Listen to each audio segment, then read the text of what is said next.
بادشاہ اور قیدی۔ کہتے ہیں کہ ایک بادشاہ کی عدالت میں کسی ملزم کو پیش کیا گیا۔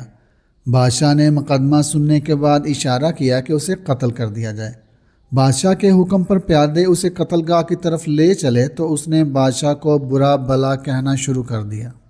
کسی شخص کے لیے بڑی سے بڑی سزا یہی ہو سکتی ہے کہ اسے قتل کر دیا جائے، اور چونکہ اس شخص کو یہ سزا سنائی جا چکی تھی اس لیے اس کے دل سے یہ خوف دور ہو گیا تھا کہ بادشاہ ناراض ہو کر در پہ آزار ہوگا۔ بادشاہ نے یہ دیکھا کہ قیدی کچھ کہہ رہا ہے تو اس نے اپنے وزیر سے پوچھا، یہ کیا کہہ رہا ہے؟ بادشاہ کا یہ وزیر بہت دانا اور نیک دل تھا۔ اس نے سوچا اگر ٹھیک بات بتا دی جائے تو بادشاہ غصے سے دیوانہ ہو جائے گا اور ہو سکتا ہے قتل کرانے سے پہلے قیدی کو اور عذاب میں مبتلا کرے۔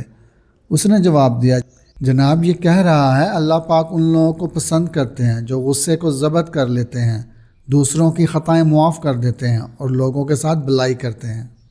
وزیر کی بات سن کر بادشاہ مسکرایا اور اس نے حکم دیا کہ اس شخص کو آزاد کر دیا جائے۔ بادشاہ کا ایک اور وزیر پہلے وزیر کا مخالف اور تنگ دل تھا۔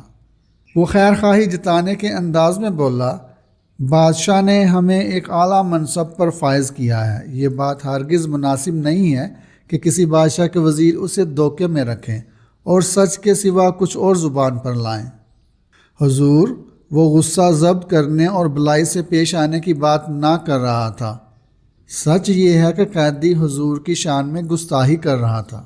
وزیر کی یہ بات سن کر نیک دل بادشاہ نے منہ دوسری طرف پھیر لیا اور پھر کہا، اے وزیر، تیرے اس سچ سے جس کی بنیاد بغض اور کینے پر ہے، تیرے بھائی کی غلط بیانی بہتر ہے کہ اس سے ایک شخص کی جان بچ گئی۔ یاد رکھ، اس سچ سے جس سے کوئی فساد پھیلتا ہو، ایسا جھوٹ بہتر ہے جس سے کوئی برائی دور ہونے کی امید ہو۔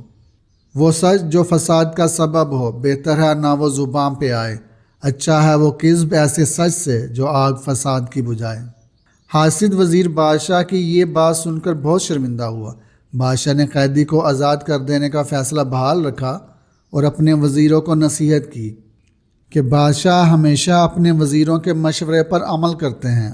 وزیروں کا فرض ہے کہ وہ ایسی کوئی بات زبان پہ نہ لائیں جس میں کوئی بھلائی نہ ہو۔ اس نے مزید کہا کہ یہ دنیاوی زندگی بہرحال ختم ہونے والی ہے، کوئی بادشاہ ہو یا فقیر، سب کا انجام موت ہے۔ اس بات سے کوئی فرق نہیں پڑتا کہ کسی شخص کی روح تخت پر قبض کی جاتی ہے یا فرش خاک پر۔ ہمارے چینل کو سبسکرائب کر دیں اور آپ کو یہ کہانی کیسی لگی کمنٹ میں ضرور بتائیے گا۔ شکریہ۔